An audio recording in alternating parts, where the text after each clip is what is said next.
Vous écoutez La Consulte, le podcast qui déshabille les médecins, en collaboration avec Stéto et Basket. Soyez les bienvenus.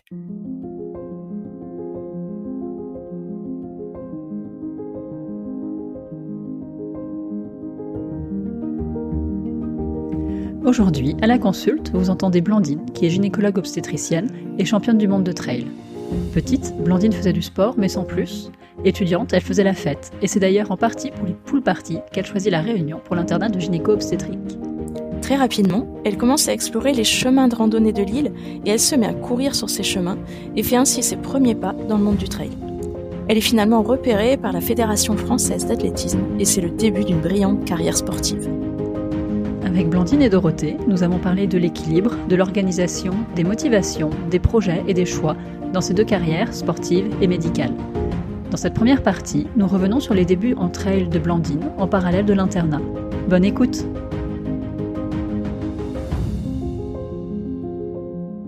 Bonjour Blandine, bonjour Dorothée. Bonjour Blandine et Annelise. Bienvenue. Alors aujourd'hui, on enregistre en duo, Dorothée et moi, un épisode spécial de La Consulte en crossover avec Stéto et Basket. Et notre invitée, c'est Blandine. Bienvenue Blandine. Eh ben, merci. Bonjour Annelise, bonjour Dorothée. Puis c'est un grand plaisir d'être ici ce soir avec vous. Eh ben, plaisir partagé. Pour commencer, est-ce que tu pourrais te présenter, s'il te plaît, de la manière dont tu le souhaites? Alors oui, je m'appelle Blandine Lirondelle, j'ai 32 ans. Je suis gynécologue obstétricien en Lozère, à l'hôpital de Mende. Donc à l'hôpital, j'ai un contrat de PHC, de praticien hospitalier contractuel. Et ça fait maintenant 3 ans, ou 2 ou 3 ans que j'ai passé ma thèse et que j'exerce en tant que gynécologue obstétricien. Et puis j'ai aussi la double casquette je me considère un peu comme semi-professionnelle au niveau sportif, parce que je pratique aussi du trail. Donc c'est des gens qui courent dans les montagnes à haut niveau. Et alors, juste une question, tu dis semi-professionnel, c'est un métier d'être traileuse, tu gagnes ta vie, tu as des engagements, des contrats avec des obligations? Et de plus en plus, en fait, c'est un sport qui se professionnalise, c'est un sport assez jeune, hein, finalement. C'est pas comme le cyclisme qui existe depuis des centaines d'années. Le trail, c'est un peu plus jeune, mais on en voit de plus en plus de trailers qui veulent se professionnaliser et en vivre. Actuellement, ceux qui peuvent vraiment en vivre, ça se compte, surtout en France, hein, ça se compte sur les doigts d'une main.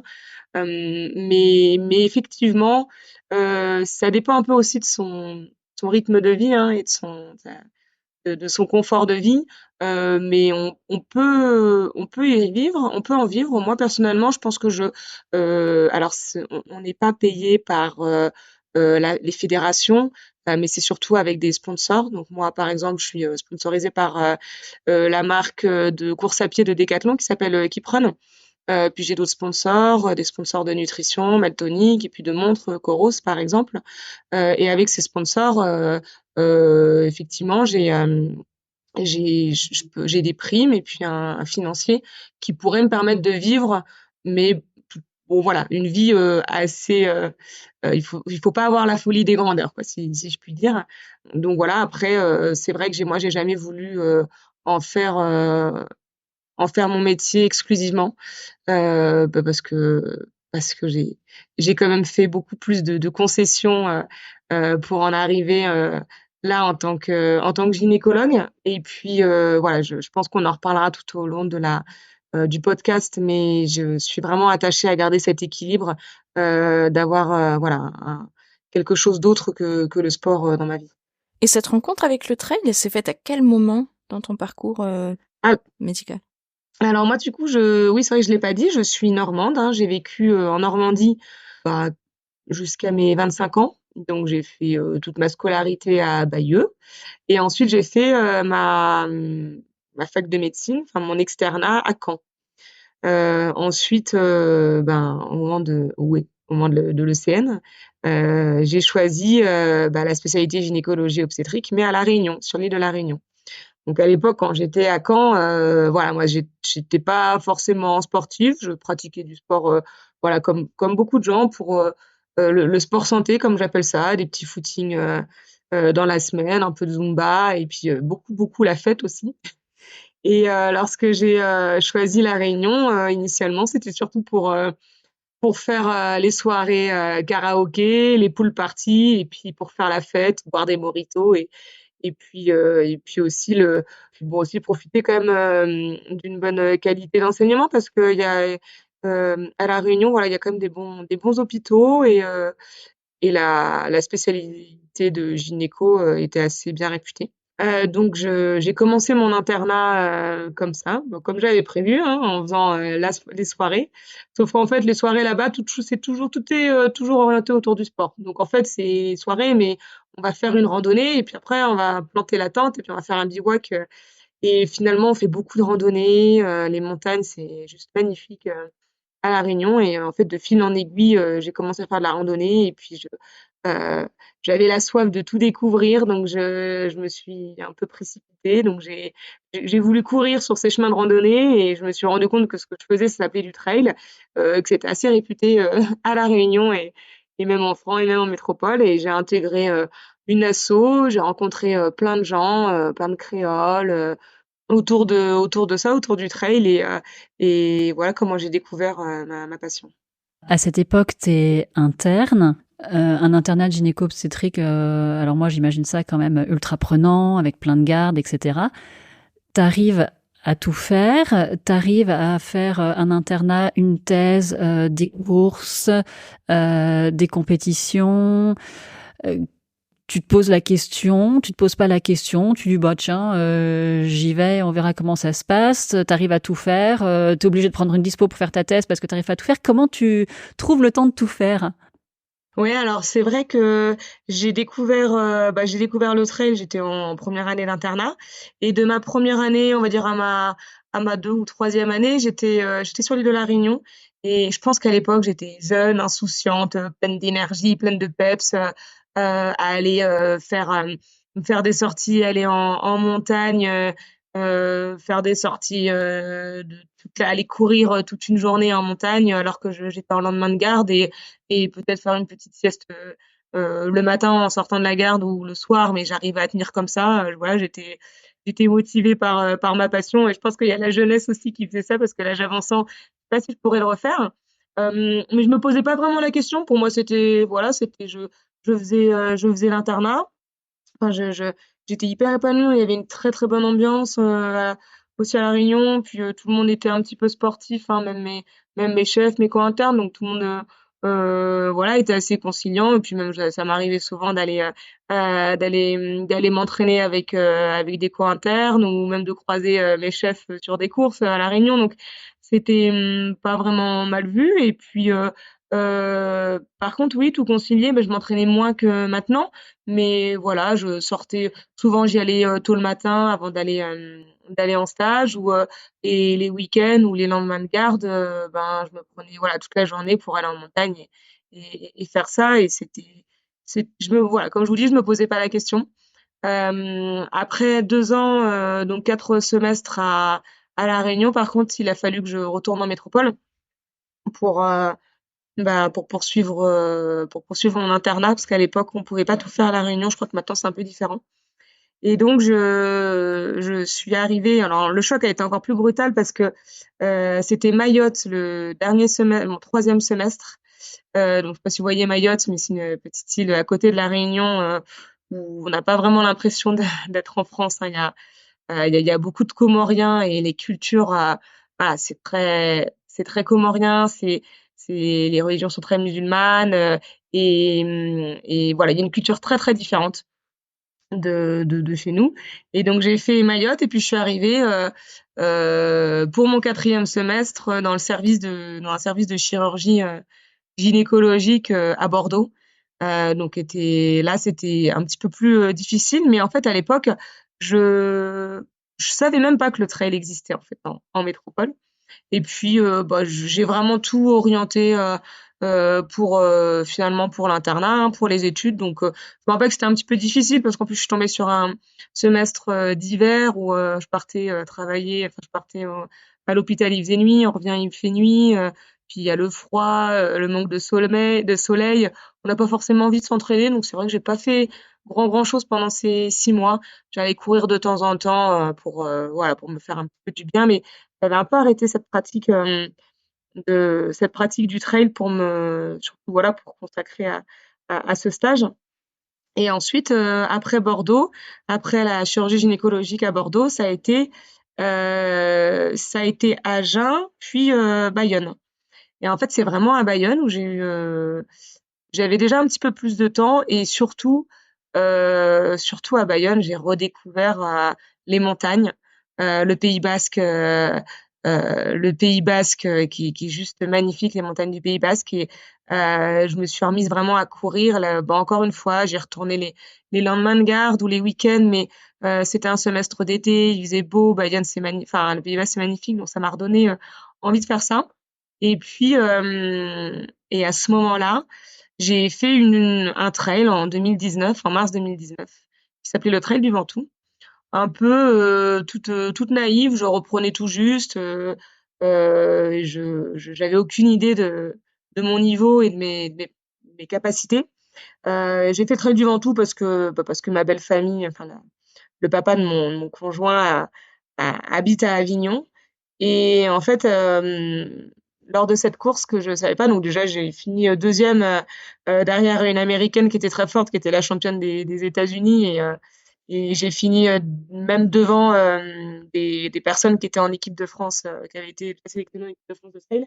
Et lors de ce trail, à l'arrivée, il y avait des représentants de la Fédération française d'athlétisme pour voilà repérer un petit peu les athlètes qui pourraient être susceptibles de participer au championnat du monde qui avait lieu la même année. Là, je vous fais toute mon histoire en fait, hein, on m'a lancé, mais je sais Mais pas c'est si c'était parfait, ça c'est la parfait. parce qu'en fait finalement moi j'ai grandi vraiment tout pendant mon internat. Et donc à ce moment-là, bah, ils me repèrent et puis ils me disent, bon, déjà, ils me demandent un petit peu d'où je sors et ils me proposent le mois d'après de faire la course de sélection justement pour être sélectionnée pour les championnats du monde qui avaient lieu 2 mois plus tard. Et c'est vrai que moi, ma première réponse, ça a été vraiment un non catégorique. Enfin, il y avait même pas à discuter.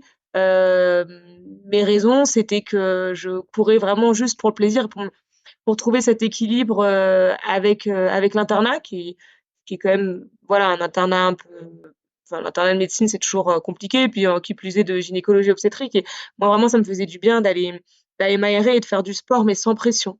Donc je leur ai dit voilà moi le sport si ça devient objectif compétition chrono ou place j'ai pas envie de ça, j'ai bien assez de stress dans mon travail.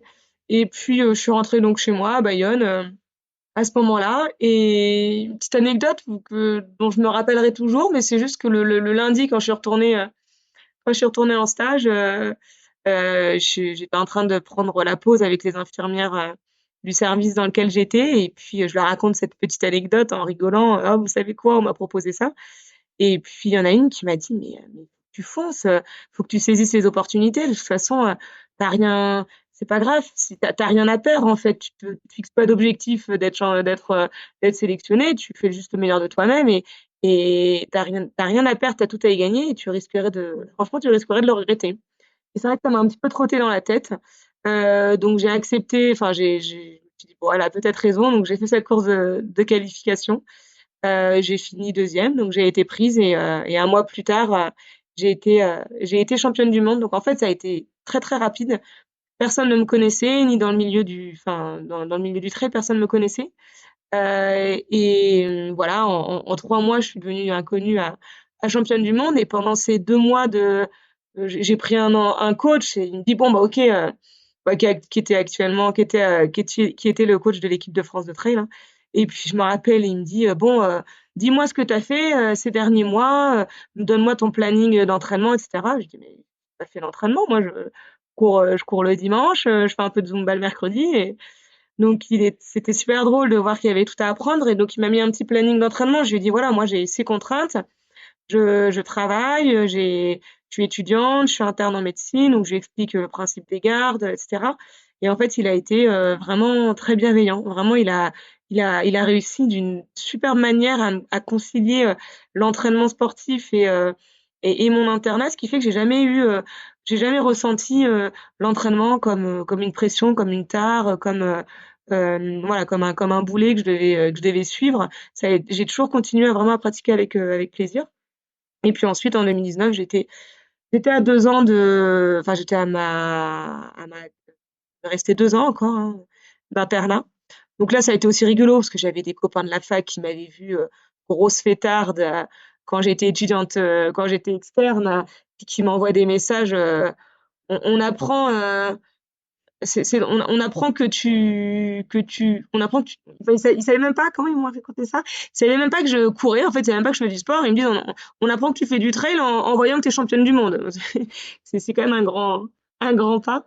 Et ensuite, voilà, il y a eu 2 ans où j'étais encore interne. Et bon, l'histoire de la thèse, dans le malheur ce qui a fait le malheur de beaucoup de gens, ça a fait entre guillemets mon bonheur, c'est que il y a eu ces années Covid. Donc ça retombait au moment où moi j'étais rentrée à La Réunion pour finir mon internat à La Réunion. Et là, il y a eu Covid, donc ça a été nous en service de maternité, par exemple, on avait supprimé toutes les consultations, on faisait que les chirurgies d'urgence, bah bien sûr la maternité, mais on faisait plus d'échographie. Enfin, on avait vraiment beaucoup réduit, mais je pense qu'aussi l'hôpital tournait à ralenti, mais je pense que c'était le cas dans beaucoup d'hôpitaux, mais on n'a pas été un service très impacté par le Covid, donc on a supprimé beaucoup de, voilà, finalement on travaillait moins parce qu'on avait que les urgences à s'occuper, mais on n'avait pas beaucoup de malades Covid comme les urgences ou la réanimation pouvait en avoir. Donc ce qui fait que j'ai eu beaucoup de temps libre et j'en ai profité pour faire ma thèse ces années-là. Donc, ce qui fait que j'ai pas eu besoin de faire une année sabbatique pour faire ma thèse. J'en ai profité de ce petit moment au ralenti pour travailler ma thèse. Et puis, voilà, j'ai toujours réussi à faire les deux parce que je pense que être trop focalisé sur une seule chose, que ce soit dans la médecine, soit dans le sport, c'est, moi, je le considère que c'est pas forcément, on n'y gagne pas forcément. Et ça m'a toujours fait du bien d'avoir ces 2 choses et je pense que c'est pour ça que j'ai réussi, parallèlement à grandir comme ça avec mes 2 casquettes. Sur la partie purement sportive, tu te décris comme courante dimanche, faisant de la Zumba, mais quand tu étais jeune, tu avais déjà des capacités physiques? Ça n'a pas été détecté? Non, mais je sais pas, quand j'étais jeune effectivement, j'ai toujours été une enfant qui aimait le sport, hein, de façon générale. Puis pendant mon adolescence, j'ai fait de la gymnastique et de la danse, un peu de danse moderne, un peu de danse classique. Mais non, ça a jamais vraiment été détecté parce qu'en plus au lycée, j'ai fait 1 an, d'athlétisme et je me rappelle on faisait des crosses, mais j'étais pas la meilleure, ça c'est sûr. J'étais pas non plus la moins bonne, mais non, c'est ça qui est vraiment assez étonnant. Alors est-ce qu'à l'époque, j'avais peut-être pas l'hygiène de vie, comme je dis, je vois que je vous rassure quand j'étais enfant et adolescente, je ne faisais pas trop la fête et je ne picolais pas trop, mais après quand j'étais étudiante, j'avais peut-être aussi j'avais d'autres envies, mais j'avais pas non plus peut-être l'entraînement qu'il fallait. Et effectivement, je me suis jamais vraiment démarquée dans le sport, mais parce que j'en ai pas non plus pratiqué.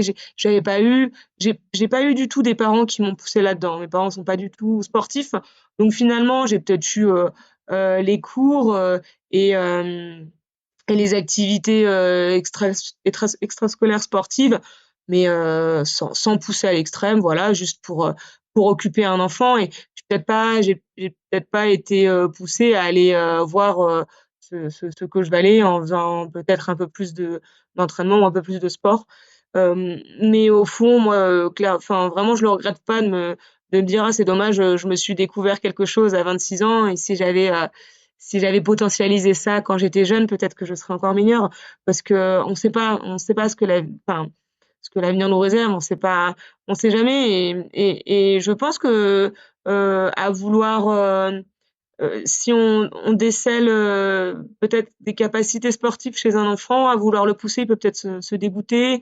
Il est peut-être plus amené à se blesser, hein, si le corps, on l'épuise dès son plus jeune âge. Ben, effectivement, une fois qu'on arrive sur les alentours des 20-25 ans, on peut commencer à avoir des blessures. Moi, c'est vrai que, bon, là, actuellement, je suis blessée, mais c'est ma première blessure et j'ai 32 ans, mais je pense que c'est parce que j'ai commencé vraiment la course à pied à 25-26 ans. Donc au bout de 4-5 ans de haut niveau, enfin, plus, 4-5 ans de haut niveau, mais même 7-8 ans de course à pied, ça peut s'expliquer, mais si on commence à 10-15 ans, à 20-25 ans, on peut commencer déjà à fatiguer un petit peu. Donc c'est pas, voilà, c'est mon histoire et je la vis bien comme ça et je vais pas regretter de pas avoir fait quand j'étais jeune. Alors, j'ai une question. Tu parlais tout à l'heure de cet équilibre entre les deux et de ton besoin de faire les deux, la médecine et la course. Et qu'est-ce que la médecine t'apporte que tu ne trouves pas avec la course? Et inversement, qu'est-ce que la course t'apporte que tu ne retrouves pas dans la médecine? Oui, alors c'est drôle, c'est une question qui ressort beaucoup. Et moi, j'ai vraiment retrouvé que la médecine m'apprend vraiment un peu à gérer, enfin à relativiser beaucoup et à gérer un petit peu mon stress.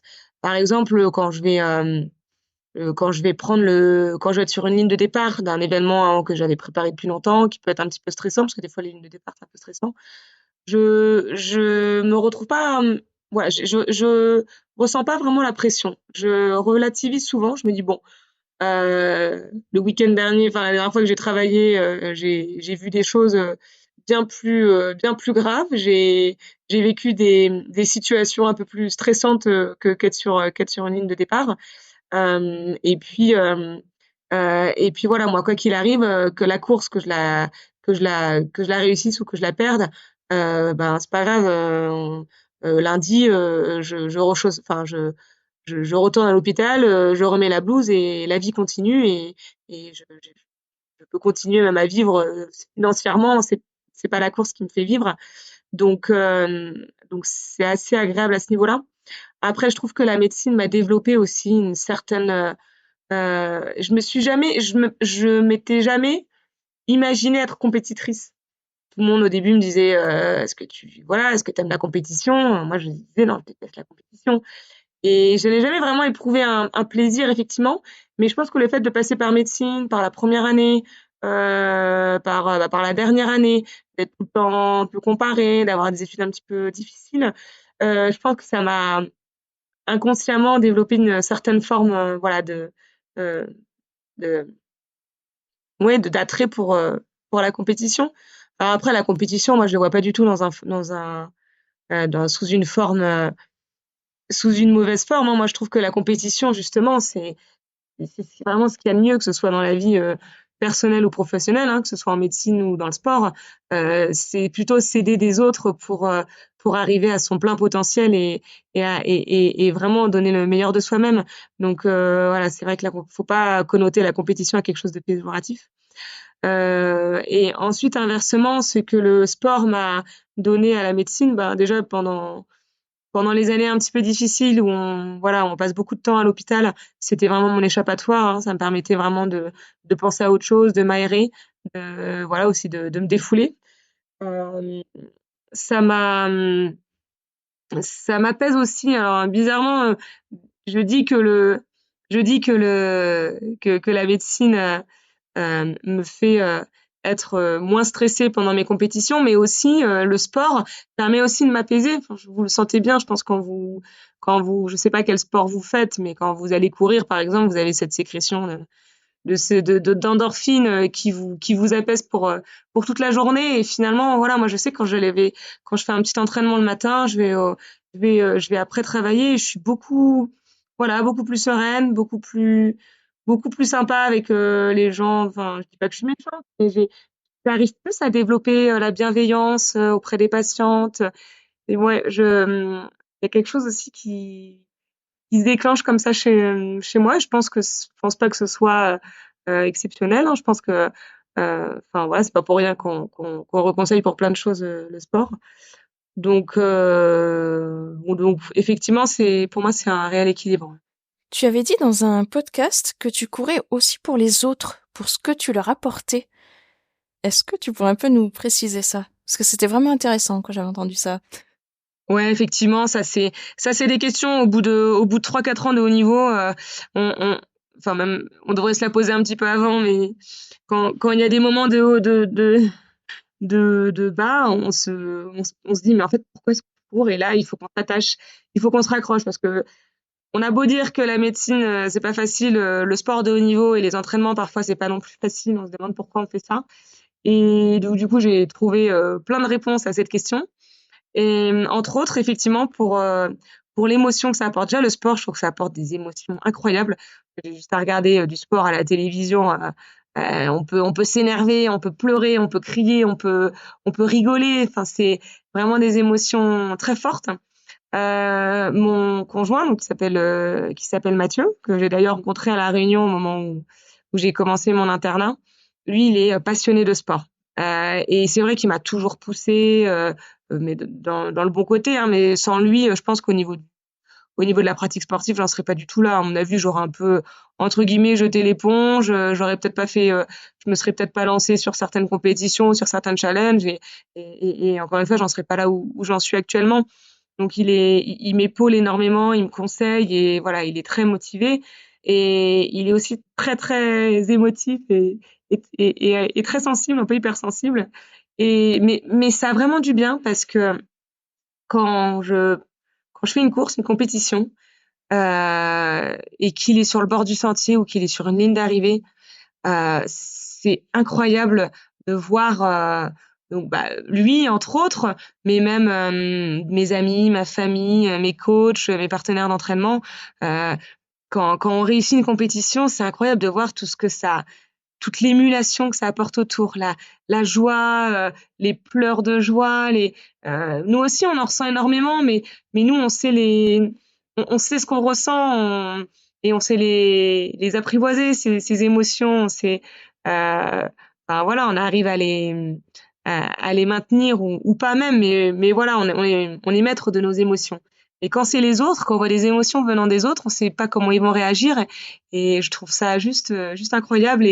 Et effectivement, c'est une raison parmi tant d'autres qui fait que j'aime faire du sport et donc de la compétition, et vraiment me transcender pour essayer de faire quelque chose de bien, voilà, pour voir tous ces gens autour de moi qui me soutiennent tous les jours et qui sont fiers, qui sont heureux. Et voilà, un petit peu ce que j'ai essayé d'expliquer là-dedans. Et est-ce que c'est pareil, la médecine et le sport, est-ce que c'est quelque chose que toi tu fais pour les autres, pour apporter, alors je sais pas, des émotions, du bien-être, quelque chose aux autres? Ben, c'est vrai, en fait, ben, vous venez de me faire rendre compte de quelque chose, et encore d'une analogie entre le sport et la médecine. Mais bien sûr, hein, j'espère que c'est le cas de grand nombre de médecins. Mais si on a décidé de devenir médecin, c'est bien sûr pour le bien-être, euh, pour la santé et le bien-être des gens. Donc effectivement, hein, beaucoup de médecins sont plutôt orientés sur la guérison d'une pathologie. Et moi, j'aime beaucoup cet aspect aussi prévention et bien-être, parce que je considère que je considère vraiment qu'il y a rien de mieux que le bien-être physique et psychique et psychologique pour prévenir, et puis pour avoir une bonne santé finalement.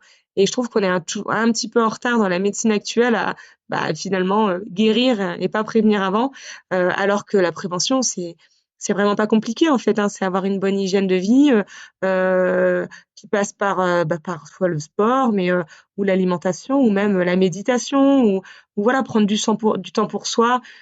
Faire un peu de yoga. Je vais un petit peu, je pars un petit peu en dehors du sujet, mais c'est vrai que enfin, maintenant avec ma pratique sportive, j'ai un discours un petit peu différent avec les patientes, et je prends souvent un peu plus le temps. Je prends même des fois un peu trop de temps Mais voilà, pour savoir comment elles vont psychologiquement aussi. Je sais pas, si je vois une patiente en postpartum, savoir comment ça se passe avec le bébé, comment ça se passe avec l'entourage. Toujours essayer un petit peu de scruter les petits signes d'un baby blues, etc. Et je trouve que le bien-être mental, il est vraiment important et même primordial, parce que si ça va pas dans la tête, ça ira pas dans le corps. Et en faisant aussi du sport plus à haut niveau, quand j'ai on fait beaucoup plus attention aussi soi-même à son propre corps, on est beaucoup plus à l'écoute, et c'est incroyable en fait ce que notre esprit peut manifester via des petites douleurs qui finalement n'ont pas vraiment, enfin voilà quoi. Si on fait des examens d'imagerie ou de biologie, ou voilà, il y aurait pas de raison, mais je pense que c'est voilà, le psychique joue un rôle énorme. Je me suis peut-être un peu éloignée de la question, mais c'était intéressant effectivement cette relation. Je cours effectivement pour donner mes émotions à mes proches, et effectivement je fais de la médecine pour le bien-être des gens.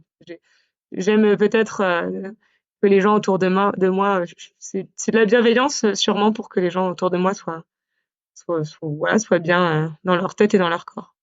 Pour rester dans le bien-être psychique, justement, tu as eu des moments un peu plus difficiles à affronter, notamment, je crois, après ce championnat du monde.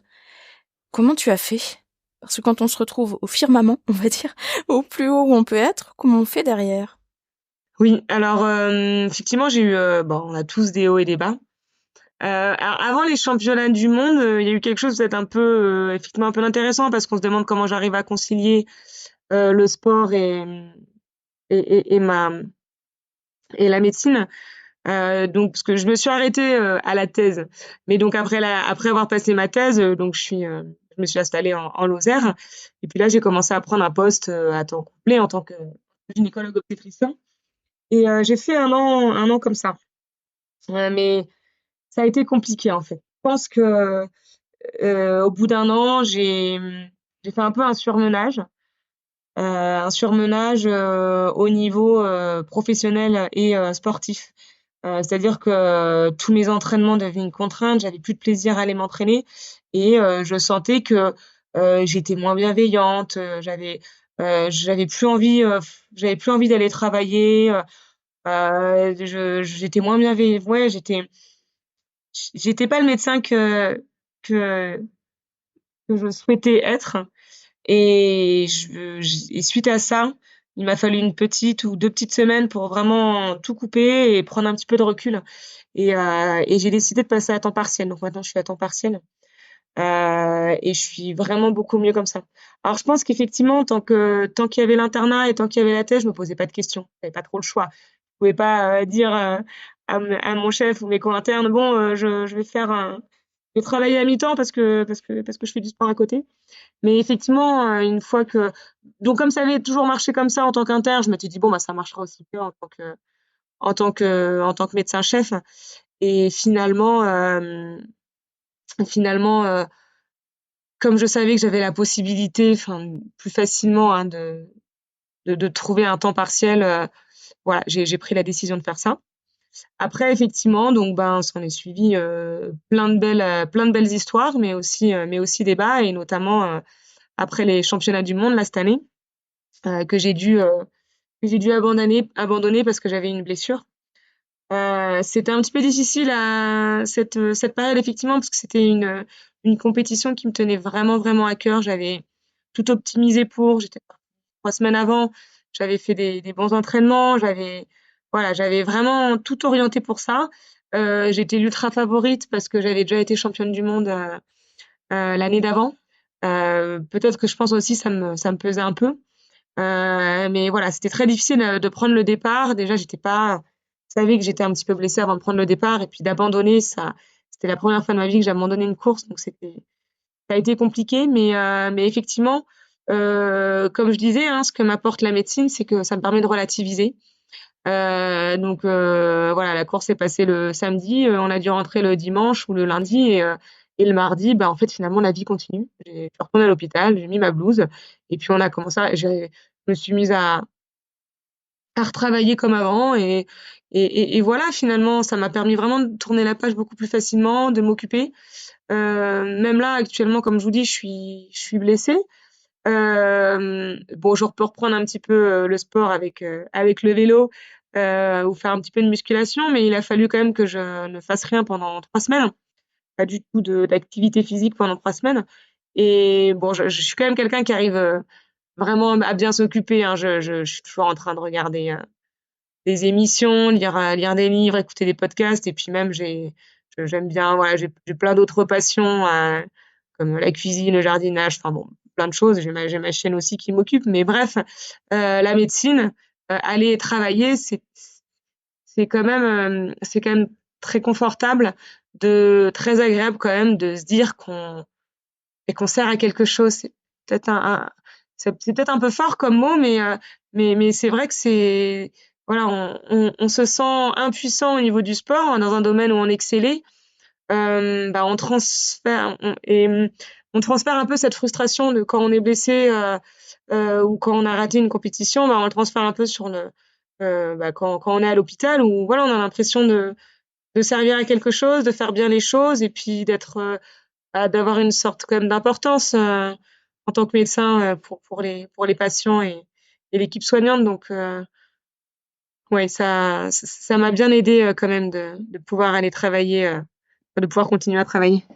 Alors moi, là, j'ai une question très concrète. Ça ressemble à quoi? Alors, je sais pas, une journée type ou une semaine type ou un mois type dans ton organisation entre ton temps de travail à l'hôpital, j'imagine les gardes ou les astreintes, et les entraînements et les courses. Comment tu t'organises vraiment concrètement? Ta quantité de temps partiel, c'est combien? Et du coup, comment tu arrives à... Enfin, voilà, tu peux pas prendre une garde un week-end alors que tu as une course de prévu, ou comment tu t'organises concrètement? Ouais, alors par contre, la journée type ou la semaine type, cette question-là, je peux Ça pas y fonctionne pas? répondre parce que non, rien n'est jamais pareil en fonction de la période de l'année, de la compétition, etc. Et par contre, ce que je peux vous dire, c'est que donc je fais que des gardes, enfin des astreintes. Dans la maternité où je suis, c'est quand même une petite maternité, donc on fonctionne en astreinte. Je fais que des astreintes, mais en fait, finalement, comme si j'étais remplaçante ou comme si j'étais urgentiste, je vais faire 6 astreintes de 24 heures par mois. Et par contre, je les rassemble en blocs. Donc, c'est-à-dire que ça va être des blocs de 48 ou des blocs de 60, en général, 48-72 heures. Bon, ça m'arrive parfois d'avoir 24 heures éparpillées, mais moi, j'ai vraiment voulu les condenser. Comme ça, souvent, ça me fait 2 fois 72 heures, donc 72 heures, mais bon, d'une traite, hein. Un jour de repos et re 12 heures, ou alors 48 heures, un jour de repos, 48 heures, un jour de repos, 48 heures. Et j'aime vraiment bien, moi, les condenser sur une petite période. Ce qui fait que après, ça me laisse quand même, dans un mois, ça me laisse quand même 3 semaines où je peux vraiment décompresser, vraiment bien focaliser mon entraînement. Et puis en plus, dans un entraînement sportif, on a ce qu'on appelle on peut fonctionner en macro-cycle, c'est-à-dire qu'on va faire 3 semaines d'entraînement avec des charges progressives jusqu'à la troisième semaine. Et souvent, enfin en général, il y a toujours une semaine un peu plus light au niveau de l'entraînement. Et du coup, avec mon entraîneur, on fait en sorte que cette semaine light soit lorsque j'ai mes blocs d'astreinte. Et c'est vrai qu'avant, je fonctionnais différemment. Les 6 jours, je les faisais un peu éparpillés. Sauf qu'en fait, je me suis rendu compte que je pouvais pas me permettre. Enfin, ça bloquait toujours quand j'avais des semaines, parce que parfois j'ai des semaines de stage, d'entraînement avec l'équipe de France ou avec mes partenaires, avec mon partenaire, enfin mes équipementiers. Ou alors là, par exemple, je suis à Font-Romeu pour faire une période de réathlétisation. Donc là, je suis pour une semaine. C'est vraiment agréable d'avoir voilà, d'avoir beaucoup de temps. On n'engendre pas de fatigue. J'engendre beaucoup moins moi de fatigue à faire des gardes, même si c'est très intense sur une courte période, et après avoir 3 semaines vraiment pour bien récupérer. Donc ça se passe comme ça. Après, on a une vision assez à long terme avec ma collègue. Enfin, c'est une petite maternité, donc il y a une chef de service et on n'est pas beaucoup de médecins après on a pas mal de remplaçants aussi qui viennent dans notre service, mais avec ma collègue, je dis ma chef parce que elle est plus avec moi, mais c'est vrai qu'on est plutôt co-chef. C'est elle qui organise vraiment les plannings. Et là, par exemple, on est qu'en novembre, mais elle voulait déjà savoir mon planning jusqu'à juin prochain.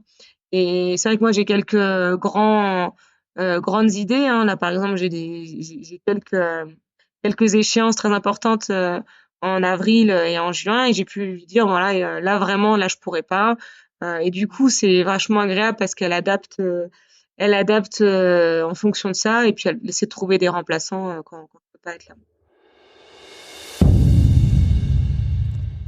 Vous retrouverez la suite de notre entretien sur le podcast Stéto et Basket dans 3 jours. J'excelle sûrement pas dans un domaine, mais voilà, je fais un peu de tout, et c'est vraiment ça que c'est en plus pour ça que j'ai choisi la spécialité de gynéco-obstétrique, c'est cette diversité et cette variété d'actes qu'on peut faire, hein, que ce soit justement des aides techniques ou de la consultation. Pour moi, c'est vraiment